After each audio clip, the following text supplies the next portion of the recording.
Haleluya kwa Bwana Yesu. Kazi nyingine ambayo ilimfanya Mungu amtume Yesu Kristo duniani ni ukombozi. Yesu Kristo alipokuja duniani alikuja kutukomboa kutoka kwenye ufalme wa giza.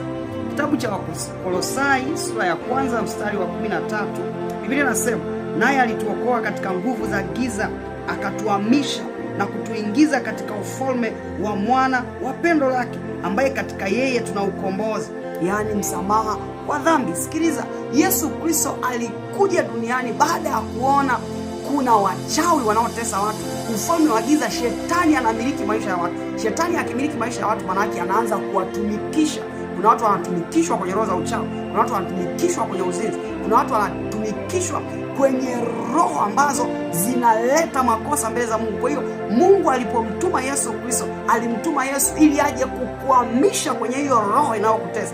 Je, ni roho ya uzinzi, ni ukahaba, ni wizi, ni uongo, ni masengenyo? Vyote hivyo Yesu Kristo alikuja ili akuhamishe kutoka kwenye hilo eneo. Kubali kuhamishwa leo katika jina la Yesu Kristo.